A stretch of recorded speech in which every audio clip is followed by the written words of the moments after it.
Hello बच्चों, मेरा नाम है अमन सुमन और स्वागत है आपका अपने चैनल अमन सुमन मैथ पर। आज अपन सॉल्व करने वाले हैं प्रश्नावली 4.3 का क्वेश्चन नंबर पहला। इसके पहले के सारे क्वेश्चन पिछली वीडियो में सॉल्व कर चुके हैं। आपने वीडियोस नहीं देखे तो आप प्लेलिस्ट में जाकर देख सकते हैं। चैनल पे अगर आप नए हैं तो चैनल को जरूर सब्सक्राइब करें, ठीक है बच्चों। तो देखो 4.3 का क्वेश्चन नंबर 1 करने से पहले अपन यहाँ पे कुछ चीज जान लेते हैं, कुछ चीजें सीख लेते हैं। तो आज हम सीखेंगे मूलों की प्रकृति के बारे में। किसके बारे में? मूलों की प्रकृति के बारे में कि मूलों की प्रकृति क्या होती है। देखो द्विघात समीकरण के बारे में हम सब जानते हैं। द्विघात समीकरण अपन पहले भी पढ़ चुके हैं। तो द्विघात समीकरण का जो मानक रूप होता है वो होता है अपने पास ax² plus bx plus c, ये होता है बराबर में 0। ये द्विघात समीकरण होती है। द्विघात समीकरण इसी रूप में होती है। तो अगर अपन मूलों की प्रकृति के बारे में बात करें तो देखो मूलों की प्रकृति लिख देता हूं मैं यहाँ पे। अगर इस द्विघात समीकरण के मूल निकालने हो तो एक तो गुणनखंड विधि से निकालते ही हैं अपन। किससे निकालते हैं? गुणनखंड विधि से। लेकिन अगर दूसरे तरीके से निकालने हो तो इसका एक फॉर्मूला होता है श्रीधर आचार्य। क्या होता है? श्रीधर आचार्य। देखो श्रीधर आचार्य नाम का एक फॉर्मूला होता है जो श्रीधर आचार्य ने ही दिया था। किसने दिया था? श्रीधर आचार्य ना। श्रीधर आचार्य क्या है? श्रीधर आचार्य। श्रीधर आचार्य है ना। श्रीधर आचार्य किसने दिया था? श्रीधर आचार्य ने। ठीक है, तो श्रीधर आचार्य ने क्या फॉर्मूला दिया? श्रीधर आचार्य ने फॉर्मूला दिया x बराबर, ठीक है, x बराबर -b plus minus √b² minus 4ac और अपॉन 2। ये जो फॉर्मूला है, ये जो फॉर्मूला है ये किसने दिया? श्रीधर आचार्य भाई साहब। किसने दिया? श्रीधर आचार्य भाई साहब ने। और एबीसी के मान कहाँ से निकालते हैं? इससे निकालते हैं। मतलब जैसे द्विघात समीकरण है तो इसमें से एबीसी के मान निकाल देंगे। जैसे ए का मान 3 है, बी का मान -4√3 है, सी का मान 4 है, ऐसे करके है ना। तो एबीसी के मान निकाल के इसमें रख देते हैं तो एक्स का मान आ जाता है, 2 मान आते हैं। कितने मान आते हैं? 2। तो उसके मूल निकल आते हैं। लेकिन देखो मूलों की प्रकृति की अगर बात करें तो ये क्या चीज है? इसमें देखो यहाँ पे आ रहा है बीच में b² माइनस के 4ac। क्या आ रहा है? b² माइनस के 4ac। तो इसी को बोला जाता है विविक्त कर। क्या बोला जाता है? विविक्त कर। क्या बोल रहा हूं मैं? ध्यान से सुनना। विविक्त कर। विविक्त कर। बहुत सी किताबों में विविक्त कर और बहुत सी किताबों में विविक्त कार भी बोला जाता है ना। डी से लिखते हैं इसको। किससे लिखते हैं? डी से। कौन सा वाला? ये देखो b² माइनस 4ac की बात हो रही है। d बराबर b² माइनस 4ac। इसको क्या बोलते हैं? विविक्त कर बोलते हैं। मतलब d का मान निकालते हैं, इसमें b, a और c का मान रखते हैं। यहाँ से मान निकालते हैं फिर इसमें रखते हैं, मतलब d का मान निकालते हैं। और सुनो, अगर d का मान, इसके 3 कंडीशन है। देखो अगर d का मान 0 से बड़ा है, किससे बड़ा है? 0 से बड़ा है। जैसे मान लो इसका मान निकाला, वो 0 से क्या आ गया? बड़ा आ गया ना। अगर 0 से बड़ा है तो इसके जो मूल निकलेंगे, इसके मूल निकलेंगे वो क्या होंगे? वास्तविक होंगे। क्या होंगे? वास्तविक। मतलब मूलों का अस्तित्व होगा और वास्तविक होंगे और दोनों अलग अलग होंगे। x के 2 मान निकलेंगे ना, तो दोनों क्या होंगे? अलग अलग होंगे और मूलों का अस्तित्व होगा। तो यहाँ मैं लिखूं तो 2 भिन्न, भिन्न मतलब अलग अलग, 2 भिन्न वास्तविक। कौन से? वास्तविक। वास्तविक मूल होंगे, है ना।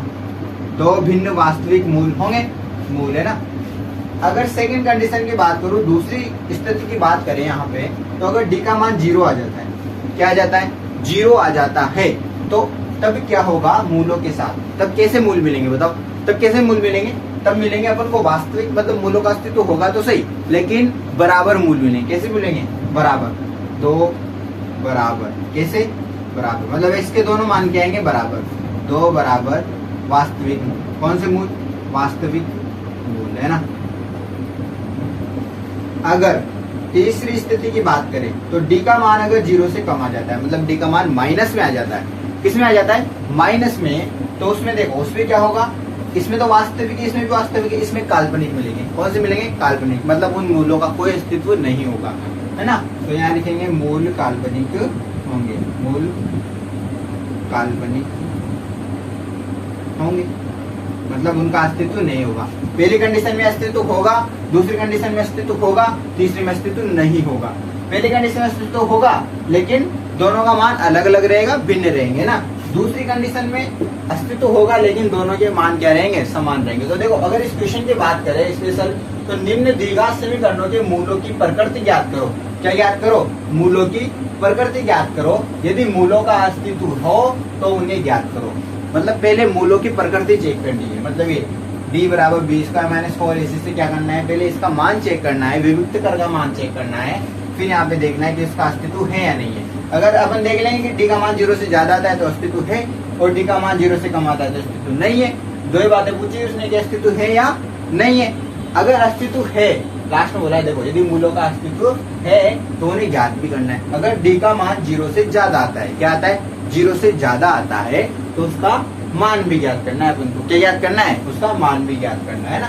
तो करें इसको सोल्व करते हैं ना क्वेश्चन से, अच्छे से और समझ में आ जाएगा। ठीक है, पहला क्वेश्चन सोल्व करते हैं। देखिए 2x स्क्वायर माइनस के 3x प्लस 5 बराबर 0।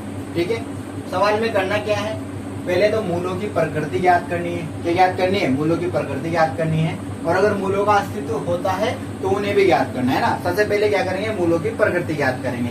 कैसे करेंगे, विविक्त कर से। अभी सीखा था अपन ने, क्या सीखा था, d का मान निकालना। और d का मान अगर 0 आता है तो मूल बराबर होते हैं, अस्तित्व होता है। 0 से बड़ा आता है तब भी अस्तित्व होता है, और 0 से छोटा आता है तो अस्तित्व नहीं होता है ना। तो देखो पहला क्वेश्चन करते हैं। सबसे पहले अपन यहाँ पे इसकी द्विघात समीकरण से तुलना करेंगे। एक्स स्क्वायर प्लस के bx प्लस के c बराबर 0। इससे क्या करेंगे, तुलना करेंगे। क्या करेंगे, तुलना, है ना। यहाँ से तुलना करेंगे तो a का मान क्या निकलेगा, देखो a का मान यहाँ पे देखो एक्स स्क्वायर, यहाँ भी एक्स स्क्वायर, इसका गुणांक a है, इसका गुणांक 2 है। मतलब a का मान कितना है, तो b के गुणांक की बात करें, मतलब x के गुणांक की बात करें, b का मान कितना निकलेगा, माइनस के 3। अगर यहाँ से c का मान देखते हैं तो कितना निकलता है, 5 निकलता है। कितना निकलता है, 5। तीनों के मान लिख लिए। अब क्या करना है अपन को, विविक्त कर निकालना है। क्या निकालना है, विविक्त कर, है ना। यहाँ पे लिख देंगे विविक्त। अब b बराबर कितना होता है, d बराबर बी स्क्वायर माइनस के 4ac। बी स्क्वायर मतलब माइनस के 3 का स्क्वायर और माइनस 4, a का मान 2 और c का मान 5, है ना। आगे देखो c का मान कितना है यहाँ पे, 5। 3 का स्क्वायर 9, तो माइनस का स्क्वायर करते हैं तो माइनस हट जाता है ना। माइनस 4 को 2 से गुणा करेंगे तो 4 2 8, और 8 को 5 से करेंगे तो 8 पंजे के 40। कितना होगा, 40। अगर 9 में से 40 घटाएंगे, देखो 1 प्लस 1 माइनस मतलब घटाना पड़ेगा, और बड़ी संख्या में से छोटी संख्या को घटाते हैं तो किस में से, 40 में से किसको घटाएंगे, 9 को घटाएंगे। और 40 में से जब 9 को घटाएंगे तो यहाँ पे बचेगा 31, वो भी माइनस के, क्योंकि बड़ी संख्या काय की है, माइनस की। तो यहाँ पे देखो d का मान साफ साफ पता लग रहा है कि 0 से छोटा है। माइनस में है तो 0 से छोटा है। और अगर d का मान 0 से छोटा है तो मूलों का अस्तित्व होता है या नहीं होता है, ये आप ही बताओ, होता है या नहीं होता है। भी लिखा था अपन ने, अगर d का मान 0 से छोटा है तो मूल वास्तविक होते हैं या काल्पनिक होते हैं, क्या होते हैं, काल्पनिक। क्या होते हैं, काल्पनिक, मतलब मूलों का अस्तित्व नहीं है। तो यहाँ लिखेंगे, यहाँ मूलों का अस्तित्व नहीं। ठीक है, हो गया। अब मूलों का अस्तित्व नहीं है तो फिर इसको आगे सोल्व नहीं करेंगे, मतलब मूलों का मान नहीं निकालेंगे ना। आगे देखो दूसरा क्वेश्चन सोल्व करते हैं। यहाँ भी वही ax square plus bx plus c बराबर 0 से तुलना कर लेंगे। तुलना, है ना। सबसे पहले a का मान तुलना करो। a का मान कितना है, 3। b का मान देखो माइनस के 4 रूट, c का मान देखो यहाँ से 4 हो जाएगा। कितना हो जाएगा, 4। चिन्ह भी साथ में लिखते हैं ना, प्लस के अलावा कोई चिन्ह है तो उसको साथ में लिखते हैं, माइनस। यहाँ से सबसे पहले किसका मान निकालेंगे, d का, क्योंकि अपन क्या करेंगे, मूलों की प्रकृति चेक करेंगे। बी स्क्वायर माइनस के 4ac, बी स्क्वायर मतलब माइनस के 4 रूट 3 का स्क्वायर, है ना, माइनस 4 का 4, a का मान देखो 3 और c का मान देखो 4। ठीक है, आगे चलो। माइनस का स्क्वायर करते तो प्लस हो जाता है। 4 का स्क्वायर कितना होता है, 16 होता है। कितना होता है, 16 होता है। रूट 3 का स्क्वायर अगर बात करें तो कितना होगा, 3। रूट वाली संख्या का जब भी स्क्वायर करते हैं तो उसका रूट हट जाता है। ठीक है, माइनस 4 को 3 से गुणा करें तो 12, 4 3 12, 12 को जब 4 से गुणा करेंगे तो कितना आएगा, 48। कितना आ जाएगा, 48। और जब 16 को 3 से गुणा करेंगे तब भी कितना आएगा, 48 आएगा। कितना आएगा, 48। और यहाँ पे देखो 48 में से 48 घटाएंगे तो कितना आ जाएगा, 0। यहाँ d का मान कितना आ गया, 0 आ गया। यहाँ d का मान कितना है, जीरो है। अगर डी बराबर जीरो है तब मूलों का अस्तित्व होगा नहीं होगा? मूलों का अस्तित्व होगा, क्योंकि जब डी बराबर जीरो आता है तो मूल वास्तविक होते हैं और बराबर होते हैं, तब मूलों का अस्तित्व होगा। ठीक है, अब मूलों का अस्तित्व है तो मूल ज्ञात भी करने पड़ेंगे, और ज्ञात करने के लिए एक बात ध्यान रखनी है, यहाँ पे क्या करना है, गुणनखंड विधि से नहीं करना है। गुणनखंड विधि से मूल ज्ञात नहीं करने हैं। कौन सी विधि से करेंगे? श्रीधर आचार्य विधि से। किससे? श्रीधर आचार्य विधि से, है ना। तो यहाँ लिखेंगे तब श्रीधर आचार्य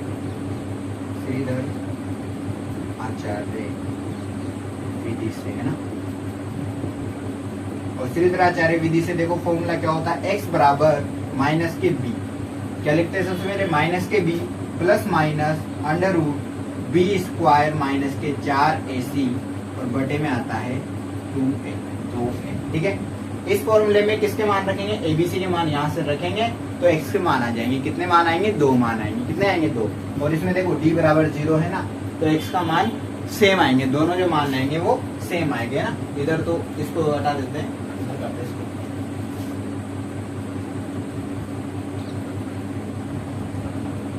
देखो x बराबर माइनस बी, माइनस का माइनस, b का मान यहाँ से देखो, b का मान है माइनस के 4√3 है ना, और plus minus under root B square minus के 4ac। देखो बी स्क्वायर माइनस 4ac को सोल्व करने की जरूरत नहीं है, क्योंकि यहाँ पे सोल्व कर लिया पहले, और इसका मान कितना आया था? 0। कितना आया था? 0 आया था, तो यहाँ पे 0 लिख देंगे, है ना। बटे में 2a, a का मान कितना है? 3 है। आगे चलो, x बराबर माइनस माइनस प्लस 4√3 बटे में कितना है?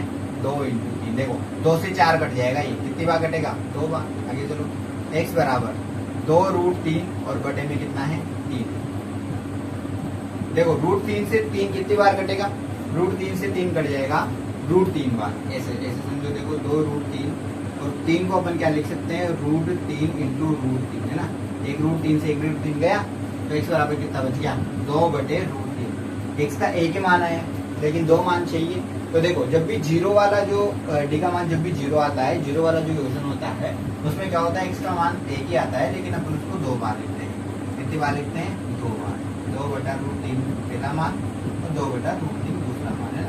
सेम आता है इसमें, दोनों जो मूल होते हैं वो बिल्कुल सेम होते हैं, है ना। इसका तीसरा क्वेश्चन भी यहाँ पे कर लेंगे, है ना। तो तीसरा क्वेश्चन देखते हैं, 2x स्क्वायर माइनस के 6x प्लस 3। सबसे पहले क्या करेंगे? तुलना करेंगे। किससे? ax square minus bx plus c बराबर 0, है ना, प्लस आएगा से तुलना, तुलना करो। तुलना करते हैं, a बराबर कितना आ जाएगा? यहाँ से देखो x स्क्वायर का गुना कितना है? 2। d का मान देखिए माइनस के 6, c का मान देखिए कितना आ जाएगा? 3। यहाँ से देख लो c का मान कितना आ गया? 3 आ गया। एबीसी के मान निकाल लिए हैं, अभी क्या निकालेंगे? अब सबसे पहले विविक्त का निकालेंगे डी का मान। किसका मान? डी का मान। और डी का मान होता है बी स्क्वायर माइनस के 4ac। बी स्क्वायर मतलब माइनस 6 का स्क्वायर माइनस 4। ए का मान कितना है? 2। सी का मान कितना है? 3। आगे चलो, 6 का स्क्वायर कितना होता है? 36। अच्छा, माइनस का स्क्वायर करते हैं तो माइनस माइनस प्लस हो जाता है। माइनस 4 को 2 से गुणा करेंगे तो 8, 8 या 24। जब 36 में से 24 घटाओ, 36 में से 24 घटाएंगे तो कितने आएंगे? 36 माइनस 24 कितना आ जाएगा? 12।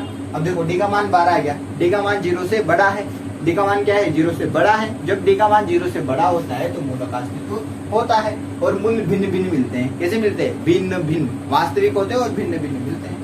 तो देखो यहाँ डी का जो मान है वो बड़ा है 0 से, तब मूलों का अस्तित्व है, मूलों का अस्तित्व, और मूलों का अस्तित्व है तो श्रीधर आचार्य से क्या निकालेंगे? मूल निकालेंगे। दोनों मूल देखो ना अलग अलग मिलेंगे। श्रीधर आचार्य, है ना, श्रीधर आचार्य विधि से, है ना।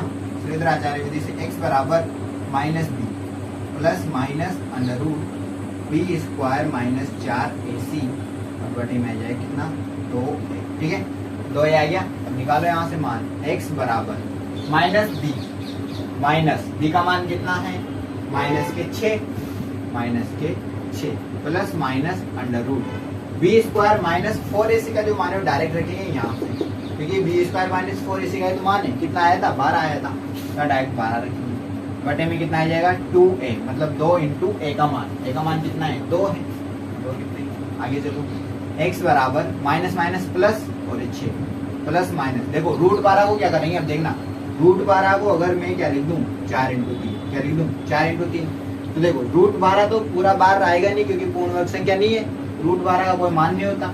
लेकिन देखो अगर 4 को बाहर निकाल लें, 4 का बाहर निकलेगा तो 2 निकलेगा, कितना निकलेगा 2, और अंदर कितना बच जाएगा 3, तो यहाँ क्या लिखेंगे 2 रूट 3, क्या लिखेंगे 2 रूट 3 बटे में कितना है 2 इंटू 2 है ना। आगे देखो, अब देखिए ध्यान से समझना है, यहाँ पे क्या करेंगे, यहाँ पे 6 है, यहाँ पे 2 है, तो यहाँ 6 और 2 कॉमन आ जाएगा, कितना कॉमन आ जाएगा 2, तो यहाँ पे कितना बचेगा 3 प्लस माइनस यहाँ कितना बचेगा 2 तो 12 या ओनली रूट 3 बचेगा, कितना बचेगा रूट बटे में कितना है 2 इंटू 2, तो ये 2 से 2 कट जाएगा। आगे क्या बच गया 3 प्लस माइनस रूट 3 बटे में 2 है ना। तो x के 2 मान निकलेंगे, कितने निकलेंगे 2 मान निकलेंगे, एक प्लस के लिए और एक माइनस के लिए, तो यहाँ लिखेंगे प्लस के लिए और एक माइनस के लिए है ना, प्लस के लिए एक माइनस के लिए। आगे देखिए x बराबर प्लस की जब बात करेंगे तो 3 प्लस रूट 3 बटा 2 आ जाएगा, और जब माइनस की बात करेंगे तो x बराबर 3 माइनस रूट 3 बटा 2 आ जाएगा। x का मान कितने निकल गए 2 निकल गए, 2 निकले, दोनों अलग अलग निकले हैं क्योंकि यहाँ पे d का मान 0 से बड़ा आया था, पिछले वाले सवाल में d का मान 0 आया था तो दोनों मान सेम निकले थे, और उसके पहले वाले सवाल में d का मान 0 से भी कम आया था तो उसका तो अस्तित्व ही नहीं था, तो उसका नहीं निकाला अपन है ना। तो इस टाइप से तीनों सवाल हो गए हैं, कुछ नहीं करना है इनमें, सबसे पहले मूलों की प्रकृति निकालनी है, मतलब विविक्त का d का मान निकालना है, फिर चेक करना है कि मूलों का अस्तित्व है या नहीं है। 0 से बड़ा है तो अस्तित्व है, 0 से छोटा है तो अस्तित्व नहीं है, 0 के बराबर है तब भी अस्तित्व है। फिर अगर अस्तित्व है तो सवाल को सोल्व कर लेंगे श्रीधराचार्य विधि से, इससे करेंगे श्रीधराचार्य। तो ठीक है बच्चों, तीनों जो क्वेश्चन है अपने यहाँ पे सोल्व कर चुके हैं। इसका अगला क्वेश्चन है क्वेश्चन नंबर 2, उसको अगली वीडियो में सोल्व करेंगे ना। तब तक के लिए आप पढ़ते रहिए और मैथ्स के सवाल करते रहिए ना। अगर वीडियो अच्छा लगा हो, समझ में आया हो तो वीडियो को जरूर लाइक करना और सभी फ्रेंड्स को जरूर शेयर करना। ठीक है बच्चों।